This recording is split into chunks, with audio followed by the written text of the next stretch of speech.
Hello students, कैसे हैं सब? आप बढ़िया हैं? अच्छे से कट रहा है सब दिन आपके? बढ़िया से, ठीक है। आप तो परेशान हो गए होंगे है ना, लॉकडाउन में बैठे बैठे बैठे बैठे। बहुत देखो, तीसरा लॉकडाउन खत्म होने की कगार पर है। आगे देखो क्या होता है। चलिए, जो भी होता है अच्छे के लिए होता है। आप लोग बैठिए, पढ़िए घर पर आराम से बैठ करके। चलिए हम लोग स्टार्ट करते हैं। हम लोग पढ़ रहे थे अभी तक केमिस्ट्री में some basic concept of chemistry, ठीक है, जिसमें हमने मोल कंसेप्ट पढ़ा था। मोल कंसेप्ट के बाद हमने लिमिटिंग रिएजेंट पढ़े थे। लिमिटिंग रिएजेंट पहचाना कैसे जाता है ये चीज पढ़ी थी। और कुछ कैलकुलेशन पढ़ रहे थे हम लोग, ठीक है, पिछले वाले लेक्चर में जो पढ़ा था। जिन्होंने नहीं देखा है वो डिस्क्रिप्शन बॉक्स में जाकर के सबसे पहला वाला लेक्चर देखें, ठीक है, तो समझ में अच्छे से आ जाएगा। आज हम आप लोग स्टार्ट करते हैं। देखो, उसमें हमने कैलकुलेशन जब कल बात कर रही थी तो दो कैलकुलेशन की बात कर चुके थे हम। कैलकुलेशन बेस्ड ऑन मोल। मोल मतलब अगर आपको मोल दिया है और मोल ही कैलकुलेट करना था, इसके बेसिस पे कैलकुलेशन हो गए हैं। कैलकुलेशन ऑन मोल मास, अगर आपको मोल दिया है, मास निकालना है, या किसी का मास दिया है उसके मोल निकालने हैं, तो उस तरीके के भी क्वेश्चन हम करवा चुके हैं। आज हम बात करेंगे कैलकुलेशन बेस्ड ऑन क्या, मास। मास ये ऊपर के दोनों हो चुके हैं, ठीक है, नीचे के करने हैं। तो जो ऊपर वाले नहीं देखे वो पहला वाला वीडियो देखे जाकर के, डिस्क्रिप्शन बॉक्स में लिंक मिल जाएगी आपको, तो आपको समझ में आ जाएंगे अच्छे से, ठीक है क्या है। चलिए स्टार्ट करते हैं। नेक्स्ट आज हम स्टार्ट करेंगे कैलकुलेशन बेस्ड ऑन मास। मास मतलब मास और मास दोनों में क्वेश्चन पूरा मास पर ही बेस्ड हो। किसी के कोई भी एलिमेंट है उसके मास पर ही अगर बेस्ड है तो हम उसको कैसे कैलकुलेट करेंगे, ये आपको क्या करना है, निकालना है, ठीक है। चलिए क्वेश्चन एक आपके पास में लिखा है कि how many gram of iron will be converted. देखिए इसके कोई फार्मूले नहीं है, आपको समझना पड़ेगा इसी से ही। केवल मोल कंसेप्ट के जो फार्मूले होते हैं वही से आपको समझना पड़ेगा। इस वजह से आपको पीछे वाले लेक्चर देखने ही पड़ेंगे, ठीक है। तो आपके पास में क्वेश्चन है कि how many gram of iron will be converted into its oxide when it react with 18 gram water vapour. मतलब कहने का ये है कि आपको ये बताना है कि कितने ग्राम आयरन का, ठीक है, कन्वर्ट होगा इसके ऑक्साइड में, कितने ग्राम आयरन इसके ऑक्साइड में कन्वर्ट होगा यदि react with 18 gram water vapour. अगर ये 18 ग्राम वाटर से क्या करता है, रिएक्ट करता है। मतलब आपको आयरन की रिएक्शन करानी है 18 ग्राम वाटर के साथ में, और आपको बताना है कि कितने ग्राम ये इसका ऑक्साइड क्या करेगा, क्रिएट करेगा या जनरेट करेगा। तो पहला काम हमारे पास क्या होता है, पहला काम हमारे पास होता है कि जो नॉर्मल रिएक्शन हमारे पास है वो नॉर्मल रिएक्शन क्या करें, हम लिख लें। मतलब आयरन की वाटर के साथ में रिएक्शन करवा करके हम देख लेते हैं कि कितने ग्राम ऑक्साइड हमको प्राप्त होता है। उसके बाद हम आगे का क्या कर लेंगे, कैलकुलेट कर लेंगे, ठीक। चलिए पहले हम इसकी रिएक्शन लिख लेते हैं। जैसे हम आपसे कहें कि आयरन है, सोल्यूशन की बात कर लें। आयरन की रिएक्शन आपको करानी है किसके साथ में, H2O के साथ में करानी है, ठीक है। आयरन की रिएक्शन किसके साथ में करानी है, वाटर के साथ में करानी है, H2O के साथ में करानी है। तो क्या बनकर के तैयार होगा, Fe3O4 प्लस हाइड्रोजन गैस, ठीक है। ये अब आपको इसको क्या करना है, बैलेंस करना है। तो ट्रायल एंड एरर मेथड से ही अभी हम बैलेंस करना सीखेंगे, ठीक है। आपके पास में क्या है, देखिए जब कभी भी रिएक्शन बैलेंस करना हुआ करे तो उनकी ट्रिक होती है कि सबसे पहले जितने मेटल होते हैं उनको बैलेंस कर लीजिए, उसके बाद जितने नॉन मेटल होते हैं उनको बैलेंस कर लीजिए, फिर आप ऑक्सीजन को बैलेंस कर लीजिए, और लास्ट में क्या बैलेंस कर लीजिए, हाइड्रोजन को बैलेंस कर लीजिए। तो इस तरीके से बैलेंस करेंगे तो रिएक्शन आसानी से बैलेंस हो जाती है, ठीक है। चलिए तो अब देखिए यहाँ पर आयरन कितना है, 3 है, यहाँ पर आयरन कितना है, एक ही है, तो यहाँ पर 3 से क्या कर दिया, मल्टीप्लाई कर दिया, ठीक है। आप देखते हैं जरा ऑक्सीजन इधर कितना है, 4 है, और इधर ऑक्सीजन कितना है, 1 है, तो इधर भी हमने थोड़ा क्या कर दिया, 4 से मल्टीप्लाई कर दिया। अब हाइड्रोजन देखिए इधर कितना है, हाइड्रोजन 8 है, और इधर हाइड्रोजन कितना है, 2 है, तो इधर भी हमने 4 से क्या कर दिया, मल्टीप्लाई कर दिया। अब हमारे पास ये बैलेंस हो गई है रिएक्शन, ठीक। अब हमको क्या करना है, देखना है कि ये स्टैंडर्ड हमारे पास निकल करके आई थी। अब हमको इनके वेट क्या कर लेने हैं, कैलकुलेट कर लेने हैं कि कितना वेट हमारे पास आयरन का कितने ग्राम H2O के साथ में क्या हुआ है, रिएक्ट हुआ है। इसको पहले कैलकुलेट कर लेते हैं, ठीक है। चलिए अब हमारे पास देखिए आयरन है। अब हमको पता, देखो एक फॉर्मूला आपको पता था कि number of mole is equal to total weight upon में मॉलिक्यूलर वेट, ठीक है। ये फॉर्मूला हमको पता था। तो हमको इसका टोटल वेट क्या करना है, कैलकुलेट करना कि आयरन का टोटल वेट कितना होगा। अच्छा, आयरन का टोटल वेट हमको कैलकुलेट करना है अगर, कि आयरन का टोटल वेट ऑफ आयरन, अगर हमको total weight of iron calculate करना है तो हमको क्या करना होगा, नंबर ऑफ मोल में इसके मॉलिक्यूलर वेट से मल्टीप्लाई कर देना होगा। तो इसका स्टोइकियोमेट्रिक कोएफिशिएंट कितना है, 3 मोल है, तो 3 मोल आयरन हमारे पास है ये, इनटू मॉलिक्यूलर वेट इसका कितना होता है, 56 होता है आयरन का। तो इसको मल्टीप्लाई कर लीजिए, कितना हो जाएगा, ये 8 हो जाएगा, ये 3 का, और ये 5 15, और ये 168 ग्राम, मतलब 168 ग्राम आपके पास में क्या है, आयरन है। ठीक है, अब देखना ये है कि 168 ग्राम आयरन कितने H2O के साथ में रिएक्ट करता है। ठीक है, तो अब H2O का भी निकाल लेते हैं, टोटल वेट ऑफ H2O निकाल लेते हैं। तो टोटल वेट ऑफ वाटर अगर निकालने तो कितने मोल वाटर है, 4 मोल वाटर है, और वाटर का होता कितना है, 18 होता है, 2 हाइड्रोजन का और 1 ऑक्सीजन का, 16 और 2 18। ठीक है, ये कितना हो जाएगा, 72 ग्राम।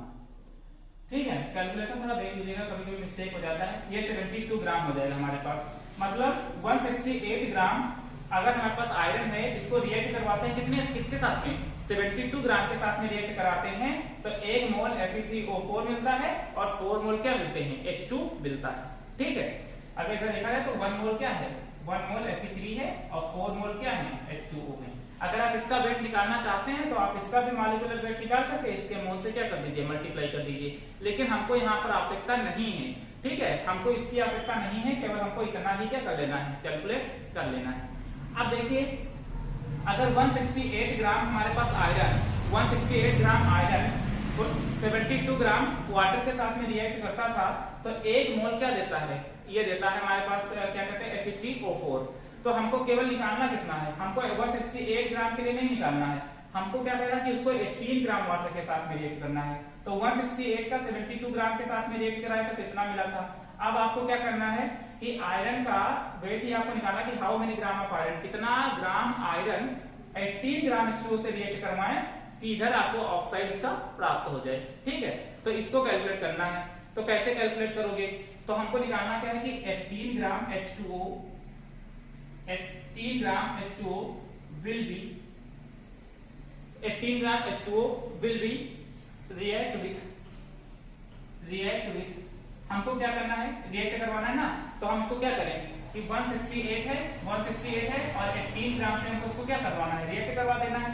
168 ग्राम आयरन को, ये आयरन था ना, 168 ग्राम जो रिएक्ट करता है कितने से, 72 से, और हमको कितना करना है, 18 से, तो इतना रिएक्ट करवा करके और 72 से क्या करते हैं, इसको डिवाइड कर दें। तो इसको रिएक्ट करेंगे और इसको सॉल्व कर लेंगे तो कितना आएगा, इसको सॉल्व करने पर आ रहा है 42 ग्राम आयरन, 42 ग्राम Fe। मतलब कहने का ये है कि अगर 168 ग्राम 72 ग्राम से रिएक्ट करता है तो 1 मोल देता है, तो हमको 18 ग्राम H2O के साथ में 42 ग्राम Fe को क्या करना होगा, रिएक्ट करवाना होगा, तो जाकर के आपको इसका ऑक्साइड क्या हो जाएगा, प्राप्त हो जाएगा। ठीक है, अब ये चीज जो निकाला है इसको बहुत लोग नहीं समझ पा रहे होंगे कि ये क्या कर दिया हमने, वो वही सेम चीज है जो पुराने में करते आए कि अगर 168 ग्राम रिएक्ट करता है किसके साथ में, अगर 168 ग्राम ये वाटर कितना था, 72 ग्राम वाटर रिएक्ट करता है कितने के साथ में, 168 ग्राम आयरन के साथ में रिएक्ट करता है तो इसका ऑक्साइड देता है, और हमको कितना करवाना है, 18 ग्राम H2O, मतलब 72 ग्राम H2O रिएक्ट करता है कितने के साथ में, 168 ग्राम आयरन में, तो 18 ग्राम H2O रिएक्ट करेगा किसके साथ में, x ग्राम ऑफ आयरन। तो x की वैल्यू निकालने के लिए हम क्या करते थे, क्रॉस मल्टीप्लाई करते थे, वही काम यहाँ पर भी किया है, 168 को 18 से मल्टीप्लाई करके 72 से डिवाइड किया है। ठीक है, और कोई यहाँ पर कुछ और नहीं कहानी बताई। ठीक है, तो इस तरीके से आप इसको क्या कर लेंगे, कैलकुलेट कर लेंगे। तो ये समझ में आया। ठीक है, नेक्स्ट क्वेश्चन हम आपको देते हैं, आपको घर से करके लेकर के आना है इसको। ठीक है, करिएगा, घर से करिएगा खुद से आप। ठीक है, उसके बाद हम नेक्स्ट पे पहुंचते हैं मास वॉल्यूम पर। ओके, चलिए ठीक है, आप नेक्स्ट क्वेश्चन इसको आप घर से करके लाइएगा कि how many grams of CO2 will be obtained when 228 gram n octane लिखा हुआ है is burn into excess of oxygen. ठीक है, ये क्वेश्चन आपको करके लेकर के आना है। थोड़ा सा आवाज आ रही होगी इधर से, रोड बगल में बंद नहीं है तो उसकी आवाज तक आ रही हो, थोड़ा सा डिस्टर्ब मत होइएगा, रोड की जरूरी है। How many grams of CO2 will be obtained when 228 gram n octane is burn into excess of oxygen, ये क्वेश्चन आपको करके लाना है। ठीक है, नेक्स्ट क्वेश्चन हम आपको करवाते हैं जो कि बेस है मास पर बेस्ड हो गया है। अब ये होगा हमारे पास किस पे बेस्ड, मास वॉल्यूम पर बेस्ड है। ठीक है, मास वॉल्यूम पर बेस्ड क्वेश्चन होगा। तो मास वॉल्यूम पे बेस्ड क्वेश्चन से पहले आपको जान लेना जरूरी है, हमने पहले भी आपको बता रखा है कि स्टैंडर्ड टेम्परेचर प्रेशर पर, मतलब एक स्टैंडर्ड टेम्परेचर प्रेशर पर 1 STP पर किसी गैस का जो हमारे पास वॉल्यूम होता है वो कितना होता है, 22.4 लीटर होता है। इस चीज को ध्यान रखेगा कि एक स्टैंडर्ड टेम्परेचर प्रेशर पर एक किसी भी गैस का जो वॉल्यूम होता है वो 22 पॉइंट कितना होता है 4 लीटर होता है। ठीक, चलिए ऊपर वाला क्वेश्चन घर के लिए वाला तो नोट डाउन कर लिया होगा। ठीक है, नेक्स्ट क्वेश्चन देखते हैं जरा, ये मास और वॉल्यूम पर बेस्ड, इसको भी जल्दी से देख लेते हैं। देखिए क्या है कि how many gram of pure zinc, आपसे कह रहा है कि कितना जिंक रिक्वायर्ड है, will be required to obtain 2.24, ध्यान दीजिएगा 2.24 है, वहां पर 22.4 है, litre H2 at NTP by its reaction with dilute H2SO4। मतलब dilute H2SO4 के साथ में अगर हम रिएक्शन कराते हैं किसकी, जिंक की, तो आपको यह बताना है कि कितना जिंक रिक्वायर्ड होगा अगर उससे 2.24 लीटर हाइड्रोजन मिल रही है। तो अब की बार नॉर्मल टेम्परेचर प्रेशर कहते हैं एनटीपी को, नॉर्मल टेम्परेचर प्रेशर पर अब की बार हाइड्रोजन आपको दे दिया है कि हाइड्रोजन 2.24 लीटर रिलीज हो रही है, तो आपको बताना है कि 2.24 लीटर जब हाइड्रोजन रिलीज होगी तो कितने जिंक की आवश्यकता पड़ेगी। ठीक है, चलिए पहले रिएक्शन लिख लेते हैं। जिंक की रिएक्शन आपको करानी है डाइल्यूट H2SO4 के साथ में करानी है। ठीक है, डाइल्यूट है, इसके साथ में कराएंगे तो क्या बनेगा, ZnSO4 बनेगा और हाइड्रोजन गैस क्या होगी, रिलीज होगी। ठीक है, बैलेंस कर लेते हैं, जिंक एक है बैलेंस है, सल्फर एक बैलेंस है, ऑक्सीजन भी बैलेंस है, तो हाइड्रोजन भी क्या है बैलेंस है। ठीक है, सब बैलेंस है। अब अगर हम बात करते हैं यहाँ पर तो कितना मोल जिंक का, 1 मोल का है, जिंक का है, 1 ही मोल किसका है, H2SO4 का है, 1 ही मोल का है ZnSO4 का है, और हाइड्रोजन का भी कितना, तो ये 1 मोल ZnSO4 का है, 1 मोल हाइड्रोजन का है। ठीक है, अब हमारे पास क्या है, हमको कितने के लिए निकालना है, आपको देखो जिंक का आपको दिया है, जिंक का वेट आपको दिया है कितना, 1 मोल का 65 है। ठीक है, आपको H2SO4 का निकालना है तो निकाल लीजिए, 2 हाइड्रोजन हो गए, सल्फर का 32 होता है, ऑक्सीजन का होता है 16 और है कितने 4, तो हमने 16 को 4 से मल्टीप्लाई कर दिया तो 64 ये हो जाएगा आपके पास में, प्लस 32 ये हो जाएगा और प्लस का 2 ये हो जाएगा, तो 2 2 4 4 4 8 हो जाएगा और 6 3 कितना हो जाएगा 98 ग्राम। ठीक है, 65 ग्राम जिंक है, 98 ग्राम क्या है आपके पास में H2SO4 है, ZnSO4 बना रहा है और हाइड्रोजन बना रहा है, हमको हाइड्रोजन को बात करनी है। अच्छा ये देखिए तो एक स्टैंडर्ड रिएक्शन है हमारे पास लिखी हुई है। ठीक है, पूरी बैलेंस है, तो हम यहाँ पर लिखेंगे कि ये जो हाइड्रोजन है तो ये कितने ग्राम कितने होगा, 22.4 लीटर हाइड्रोजन ये क्या हो रही है, रिलीज हो रही है 1 मोल में। ठीक है, 1 मोल में 22.4 लीटर हाइड्रोजन गैस क्या हो रही है, रिलीज हो रही है, क्योंकि ये स्टैंडर्ड टेम्परेचर प्रेशर पे हमको पता है किसी भी गैस का जो वॉल्यूम होता है वो 22.4 लीटर होता है। ठीक है, चलिए अब हम बात कर लेते हैं जरा इसको, आप यहाँ से इसको मिटा लेते हैं। आपको जिंक रिक्वायर्ड करनी ना, तो देखिए आपको ये पता है कि 22.4 लीटर हाइड्रोजन रिलीज करने के लिए कितना जिंक रिक्वायर्ड होता है, 65 ग्राम जिंक क्या होती है, रिक्वायर्ड होती है।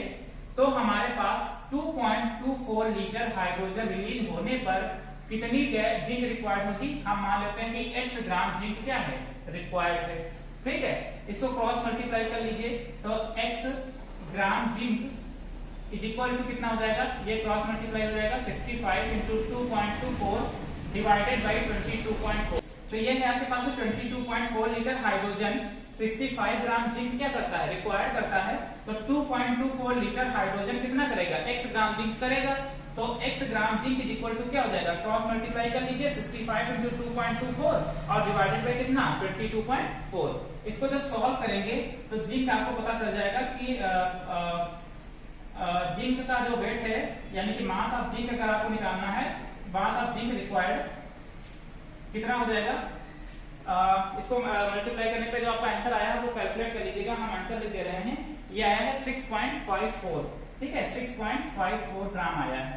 तो आपको ये पता चल गया कि 22.4 लीटर में कितना हमारे पास जिंक रिक्वायर्ड होना चाहिए, 65 ग्राम, तो 2.24 लीटर के लिए कितना होना चाहिए, 6.54 ग्राम होना चाहिए। आ गया समझ में?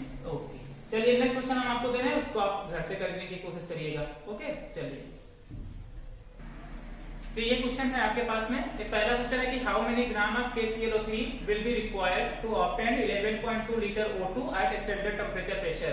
रिएक्शन हमने आपको सोल्यूशन में दे दी है, अगर आपको रिएक्शन में कोई प्रॉब्लम आएगी, एक क्वेश्चन आपको ये करना है, दूसरा आपको ये करना है calculate the volume of normal temperature pressure and mass of CO2 obtained on heating 75 gram calcium carbonate. ठीक है, आपको कैल्शियम का एटॉमिक वेट आपको दिया है 40, कार्बन का 12, ऑक्सीजन का 16 दिया है और ये रिएक्शन भी हमने आपको दे रखी है। ये दोनों क्वेश्चन आपको क्या करने हैं, सॉल्व करने हैं। ठीक है, अब इसके बाद आता है calculation based on volume volume. तो जिस तरीके से ये सॉल्व किए हैं बिल्कुल सेम वो भी वॉल्यूम वॉल्यूम वाला भी क्या होगा, सॉल्व होगा। ठीक है, आपसे उसमें आपको ये पता होना चाहिए कि स्टैंडर्ड टेम्परेचर प्रेशर पर जो आपका वॉल्यूम होता है गैस का वो 22 पॉइंट क्या होता है, 4 लीटर होता है। ठीक है, तो ये चैप्टर था आपके पास में जहां पर आपको सारी चीजें बता दी गई हैं। जिन्होंने पुराने वाले लेक्चर नहीं देखे हैं तो आप जाकर के डिस्क्रिप्शन बॉक्स में आपको लिंक मिल जानी है और वहां से जाकर के आप इसको देख लीजिए। अगर किसी को कोई दिक्कत आती है तो हमारे नंबर 9792107671 पर व्हाट्सएप या कॉल करके मालूम कर सकते हैं आप। ठीक है, तो ये चैप्टर आपका यहाँ पर फिनिश हो जाता है। इसमें कुछ थियरी है आपके पास में जो आपको हम बाद में बता देंगे क्योंकि वो थियोरेटिकल पार्ट है। ठीक है, तो उस पर छोटा सा लेक्चर बनेगा, बना देंगे और बाकी आपका ये चैप्टर जो है खत्म हो चुका है। इसके अंदर भी सिग्निफिकेंट फिगर वगैरह हैं इस चैप्टर में जो कि हमने आपको फिजिक्स में ऑलरेडी पढ़ा दिया है। आप वहां पर जाइए तो आपको वहां पर पूरा मिल जाएगा। फिजिक्स का लेक्चर देख लीजिएगा, इसके डिस्क्रिप्शन बॉक्स में आपको मिलेगा सिग्निफिकेंट फिगर वाला। तो आप वहां पर जाकर के सिग्निफिकेंट फिगर का लेक्चर देख लीजिए तो आपको पूरी तरीके से समझ में आ जाएगा। ठीक है, तो आज के लेक्चर में इतना ही, चैप्टर फिनिश हो गया। अगला चैप्टर आपके पास में स्टार्ट करेंगे नेक्स्ट। ठीक है, स्ट्रक्चर ऑफ एटम। तब तक के लिए बाय बाय।